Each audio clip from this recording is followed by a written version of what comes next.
Welcome to the wonderful world of dance, bringing you exclusive interviews with top dancers and choreographers and reviews of the world's best companies across the globe. You can find lots more on our website at thewonderfulworldofdance.com. Hi, this is Savannah Saunders from The Wonderful World of Dance, and today I'm thrilled to introduce Jonzi D, who probably needs no introduction for so many out there. Jonzi is the award-winning, critically acclaimed hip-hop theatre pioneer here in the UK. And he's also the artistic director of the incredible Breakin Convention hip-hop festival, which is held at London's Sadler's Theatre, and this year is running from the 5th to the 7th of May. So we're about to hear all about this exciting festival. Hi, Jonzi. Thanks for joining us. Hey, how's it going? Fabulous. How are you going? I'm really good. It's a real pleasure to be on a podcast. I've never been on a podcast before. This is my cherry being burst right now. Well, I am super thrilled that you are... Well, I am your very first podcast. That's fantastic. So it's got to be great. I'm sure we'll make it great. Don't you worry about that. Well, let's get into it then. So how about let's start and tell everyone about this incredible Breakin Convention festival, which is into its 15th year. So for those not just here in the UK, but listeners all around the world, particularly those who come to London or checking out what's happening in the UK hip-hop scene, checking out online, tell us about the Breakin Convention.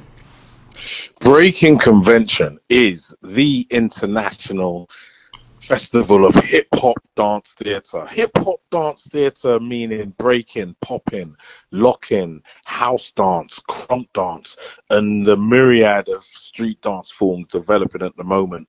And the fact that it's in the theatre space, there's going to be an intersection with contemporary dance and classic theatre ideas, as well as quite new theatre ideas, release work, physical theatre. But I guess for me, the decision was always about how do we get hip hop culture into the theatre space. So we've got graffiti artists that paint the insides of the mezzanine. We've got the DJs spinning as soon as you walk in. There's options and chances to really, break the fourth wall, but in the mezzanine area by freestyling and dancing, and the line between performer and audience gets blurry. Yeah. But it's a great thing. It's fun for the whole family. We get, kids from 3 years old to the elders. I worry about how I say that because, I'm reaching them ages a little bit myself. So I don't want to put my own self in a box.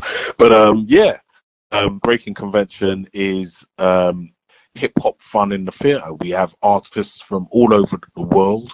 But in relation to what we're going to be doing this May, it's our 15-year anniversary. We have got our usual program of international artists from France. I mean, it's all over the world, and check out the website, everybody, breakinconvention.com if you want to see the details of that. But we've got artists from all over the place, from LA, America, all over Europe, Asia. It's incredible. So this festival really brings together the leading hip hop artists from around the world on, one place at one time, which is like phenomenal. And for the UK, as you say, bringing hip hop into the theatre and around the theatre space and presenting a whole range of artists, it sounds like it's going to be a phenomenal lineup. Tell me how, like you mentioned, it's 15 years in. So this is one of the most successful festivals and dance festivals, but also critically acclaimed hip hop festival. How did you get started, or how did the festival Breakin Convention get started in the beginning? So I was touring my work, a show called Aeroplane Man, in the late 90s. And Alistair Spalding, who was head of dance at the South Bank, he booked me, and I did 2 nights in the Queen Elizabeth Hall. I guess it almost felt like one of the highlights of that tour back in the day. But I remember saying to him, because I'd just been touring an earlier work that I made called Lyrical Theatre, which I created in '95. And I just remember feeling like I was the only one out there doing this kind of work. But I toured after I created the work, and I did places like France and particularly Amsterdam and the US as well. And I realized that there were other people that were exploring hip hop in the theater. Yeah. At the time, it was, you just didn't see it. You didn't see hip hop artists in the theater. You obviously saw some, but it was framed within the context of contemporary dance and stuff.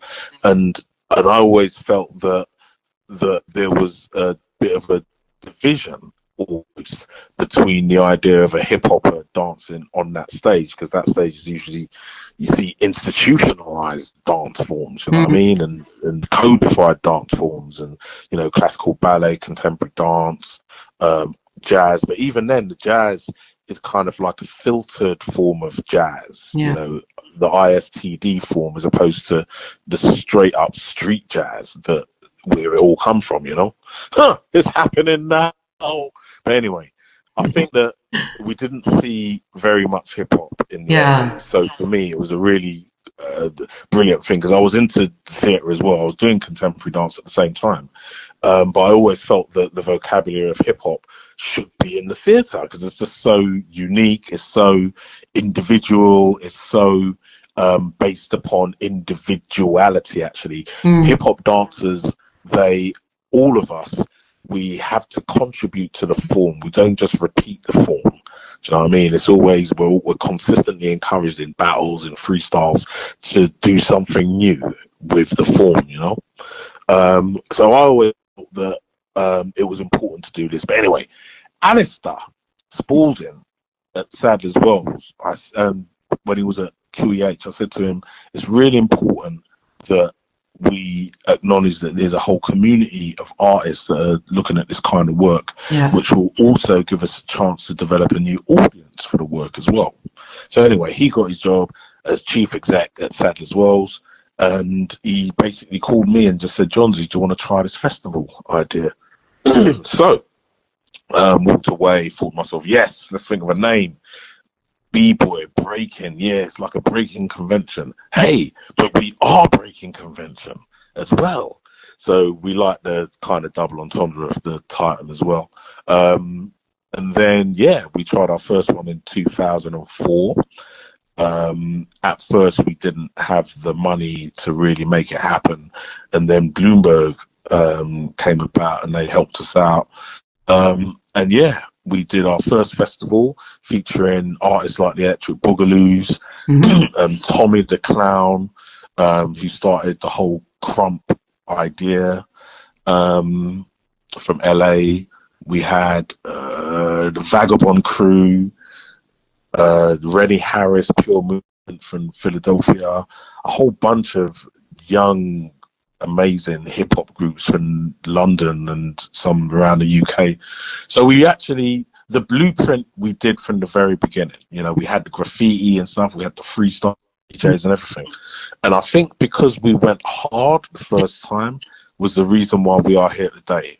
Yeah, because I think Sadler's Wells, you know, they took the risk because they'd never done anything like that before. For me, I didn't think it was risky at all, because I was aware of some of the names that were coming through to Sadler's Wells, and I knew that it was going to be amazing just because I know who these artists are. And it was, you know, we got 5-star reviews in the broadsheets and stuff, and most of that was just that they were just amazed at what it almost probably felt like, this ready-made culture that was just not, that they had no access to because of the cultural apartheid that there is when you look at places like Sadler's Wells and you look at what happens in the street. Do you know what I mean? And I think that I guess that was one of the things I always thought for myself, being a theatre artist. I used to love breaking and popping, but it didn't seem like that was accepted within these contexts. Whereas the idea of learning classical ballet and contemporary dance, there was a sense that it put me in a more sophisticated place. But that was stupid, because the sophistication of popping and breaking, I mean, you're dealing with a technique that is just so fresh and powerful and delicate, and it you know, it's just so expressive. And I just think the access to theatrical tools is basically going to just change the face of theatre, you know. And I think we have been, and we wouldn't be here for 15 years if we didn't make a difference. You know what I mean?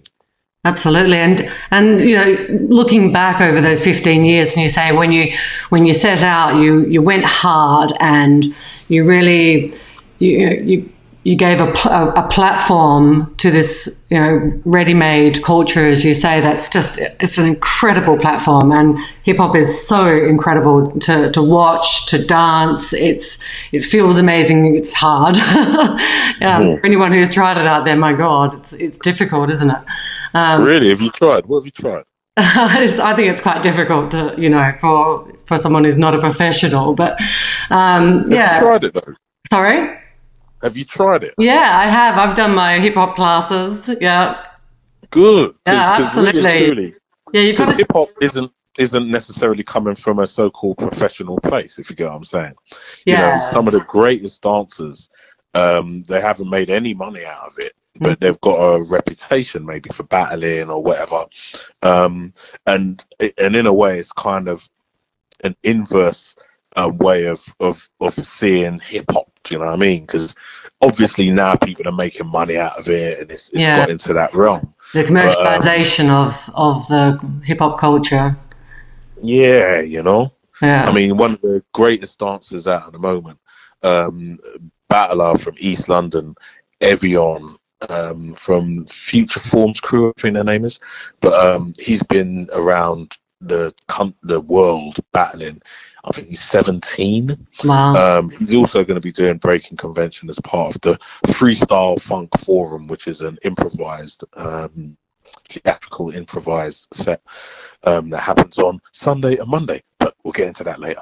But yeah, everyone is, for me, a great example of where we can go now. You know, when it comes to the dance form and theatrical application of it. But does that world touring and preclude him from making money out of it, as having a creative as well as a financially fulfilling sort of life within the dance world, or are these two things in sort of contrast and with each other? Well, I do.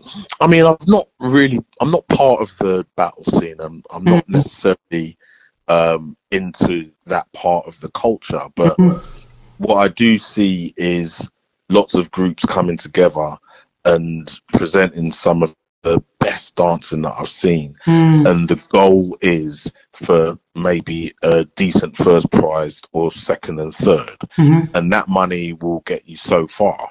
You know, and that prize money varies. You know what I mean? I've heard about £10,000. Wow. And I've heard about, you know, a T-shirt. Do you know what I mean? Yeah. So it really varies. But I think what rings true most of the time is that, you know, you'll get really good dancers at these events, you know, really honing their craft, and getting their names out there internationally. And I'd like to think that will lead on to careers. At the moment, I think that they're limited to winning competitions, teaching classes, doing workshops, and the occasional video or whatever. Do you know what I mean? But I think it's tough out there to make money. Yeah. You know? And I think festivals like Breakin Convention actually perhaps provide a legitimate and sort of genuine and platform for these dancers to be able to feel that they're able to be. I'm just trying to think of the way to sort of phrase it. Sort of bringing that culture onto the main stage, you know, in a sort of legitimate way, but in a genuine way as well, without losing part of one to become part of the other. Yeah, this is true. And I mean, for me, as a hip hop artist who's been practicing his work on the theatre space, I feel completely full as a hip hop artist. I don't feel as though I'm doing something that's outside of hip hop culture. Yeah. To feel as though that's the validation comes from, I guess, my audience, and a lot of them are hip hop heads. You know what I mean, as well as theatre artists.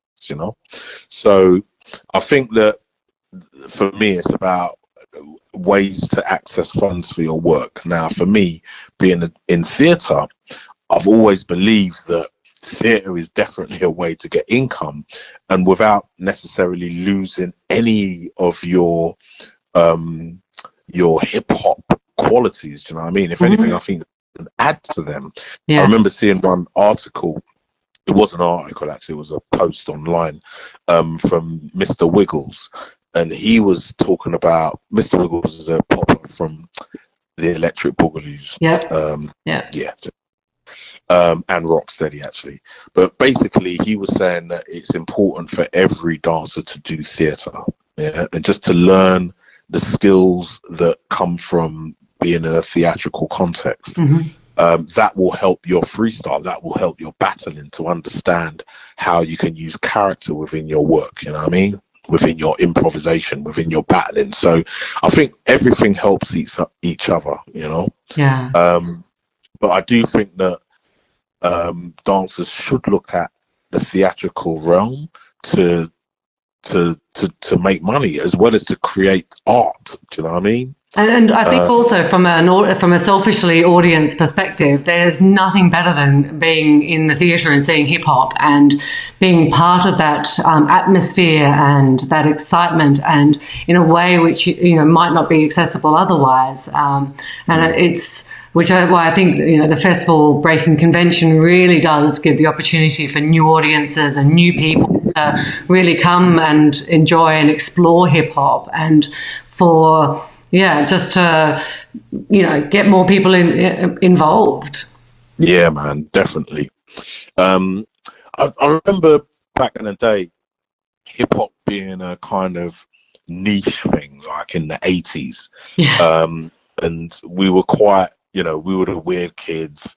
There was quite a few weird kids around at the time, but we were the ones that were spinning on our heads and doing graffiti and getting ball patches way too young as a result of not protecting your head on concrete. And I'm talking for myself. Goodness. But I would say that as a result of that route, I don't know, for me, the dance, it's such a vehicle for freedom of expression. And I think that hip hop theatre and hip hop theatre artists should use all of their idiosyncrasies as a dancer to push their theatrical voice, because I think that's one of the things that we love in theatre is uniqueness and originality, and there's an abundance of that in hip hop, particularly when you go to the battle. Do you know what I mean? Everybody's got to really dig deep to find their highly technical skills, but with a sense of originality and character. I'm wondering, you've been an artist around the world for many, many years now, what must be edging like 2 decades or so. I'm just wondering, what do you think what do you think the future of hip hop is for the UK? I mean, around the world, globally, as we've talked about, hip hop now is so popular. It's so prevalent in, embedded in the music scene. It's embedded in it's in advertising. It is becoming sort of, it is now quite mainstream. People like me, we take a hip hop class and give it a whirl ourselves. It's obviously evolved over the last 15, 20 years from the 80s. God, is that even longer, further away? What do you think the future of hip hop is for this country, and how that compares to the global scene? Well, I think in this country, the understanding of hip hop has grown. and when I say hip hop, I mean the culture of breaking, popping, the music, the graffiti, the DJs, you know. There's a much deeper understanding of that, and I'm so proud to be able to see English street dance teams, you know, teams who do popping, breaking, locking, or multi-style battles around the world and getting first place in a few places, you know. Soul Mavericks, I want to shout them out. I just saw that they won something recently. Man like Dixon, Brooke, Poppers. We've got great house dancer in Frankie J. And, you know, we've got world class now. B-Boy Sunny. We've got world class dancers, you know, and it's great to out there killing it, representing UK. 15 years ago, it was not like that. Really? I mean, if I look at the time period the Breakin Convention existed, 15 years ago, we did not have people get into finals on the regular like this happening now. It would be a once in a blue moon thing. From the back in the day when we, as UK, we had b-boys like Evo that was winning stuff. And even the roots of, you know, Covent Garden and that generation, do you know what I mean? Where Europe was concerned, I'd say that the UK hip hop, the standard was really high in the early 80s. I think around about the 90s it dipped a bit, but yeah, trust me, this 2000 period, UK is definitely picking up and are world class right now. Do you know what I mean? I just think, yeah, I think we are there now. Big up UK all day. Excellent. So tell me. But as it relates, sorry, I just want to say, as it relates to the global scene, what's exciting is that people are seeing some of the theatrical stuff that we're doing as being exciting, and with the vehicle of Breakin Convention and being able to tour that around the world. We've been getting a lot of American dates lately, a few European dates as well, and just to be able to see how the UK artists' work hits other environments, you know what I mean? I just want to big up Ukulele and Bird Gang right about that time, and also the names escape me. It shouldn't do for a minute. As I said to you, I was worried about dates, times, and stuff like that. But don't worry, you can do as many shout outs as you like when they come to you. Thank you. Protocol, big them up, definitely. And Boy Blue all day. Okay, that was that. I have to ask, you know, 15 years in, as you say, and there's clearly no stopping Breakin Convention. It would be great to see it become a global platform, more so than it already is. What legacy are you hoping to leave? And what is the future for Breakin Convention, do you think, or hope for? Well, I think the main legacy for me was about a bit more balance in the theatre space. Yeah. A few more black faces. I mean, when I say black faces, I mean, you know, theatre has had a history of being just completely European. Yeah. White faces everywhere. Do you know what I mean? It almost felt like a place where we had no access to. Yeah. You know, people of colour. So I'd like to think that Breakin Convention can just change that up, because within hip hop, you know, there aren't none of those barriers. You know what I mean? Everybody's welcome. It's all about your skill. That's all it's to do with, and about your individuality. So hip hop naturally welcomes a very diverse group of people, you know. So I hope that continues, you know, especially in the light of a lot of these racist ideas that are just becoming normalized right now. You know, with some of the leadership that's happening around the world today, it's just terrible what's being said, you know. So I'd like to think that Breakin Convention and hip hop generally can maintain that level of connection between So we recognise that we're all brothers and sisters. We're all a family. You know what I mean? Mm-hmm. So in a way, it's a bit bigger than Breaking Convention. I see the future and the role of Breaking Convention has. I hope that we can get to that future. I see us having a academy Mm-hmm. where people can study hip hop theatre. Do you know what I mean? Excellent. We can train in the technique and see the application of the techniques in a theatrical context. So, you know, text-based work, but from MCs and poets, working with actors and stuff, and hip hop dance styles, but focus on the theatrical realm. You know what I mean? Mm-hmm. But you know, as part of that, is a strong part of that will be training for the battle as well. You know, and I want to find a way of connecting theatre with battling, because I think as a training method as well as just the culture itself, I think that's an integral part of training. So, you know, I'm really looking forward to breaking that and unpeeling that.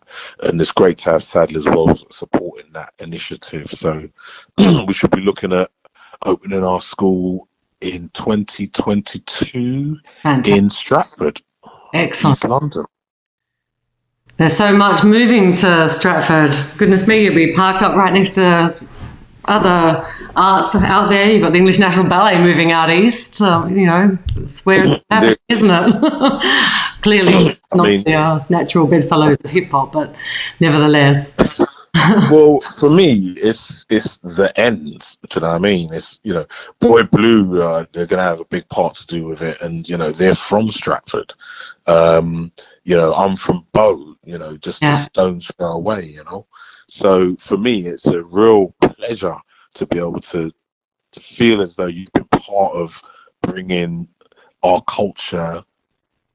I don't know, taking our culture to a different space. Do you know what I mean? Something in which our culture can be understood and respected, beyond the gaze of, you know, popular culture and the media that sometimes are quite negative about hip hop and what we do. And I'd like to think that what we're doing as Breaking Convention has been able to demystify some of these things about hip hop. Yeah, absolutely. I think the theatre space, and as you say, hip hop in that theatre space is a great way of demystifying some of those, you know, misunderstood elements, I guess, to say. Yeah, absolutely.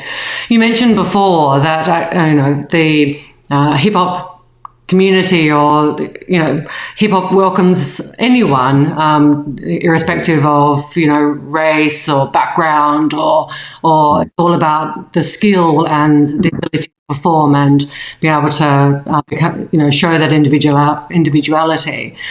And obviously Breaking Convention is going to showcase all of that from across the world. But I wondered, as a bit of a final question to you, what advice would you give to other aspiring hip-hop artists who are thinking either they'd love to participate in Breaking Convention, or to really make a full career out of this, or to move into the theatre space? Well, from my perspective and what I'm looking for, is someone who has a commitment to their craft and a commitment to their idea in particular. Yeah. Sometimes I think people, as you're developing, you look at other works and you look at other people and you're influenced by what they've done. Yeah. What I'm looking for is when you can find your true voice, and that's usually expected as a dancer. You know, you're expected to be original, but when it comes to making a theatre and understanding the theatre space, I'm looking for that person that can bring that sense of idiosyncratic quality to their theatre process. You know, that's what I'm looking for, and over the 15 years, it's fits and starts, you know what I mean? All of a sudden you get someone that does some amazing stuff, and then after a while it's just like, it just gets a little bit dry. And it's just about keeping that going, not settling on your laurels, keep pushing and looking for that special thing. That is what I'd love to see more of. Fantastic. Well, it sounds like Breakin Convention is going to be bringing all of that to Sadler's Wells. And as I mentioned, Breakin Convention is running from 5th till 7th of May. So get your tickets, sadlerswells.com, and make sure you do not miss out. Thank you so much for joining. And but check it out. We've got a real special thing happening. Go on, tell us. Yeah. It's the relationship that we have with another brand, artistic movement that's been running for 15 years as well, and that's Jazz Refresh. So tell us about this collaboration. So they're a jazz music organisation, I guess, and they've got a regular spot down at the Mau Mau bar on Portobello Road every Thursday.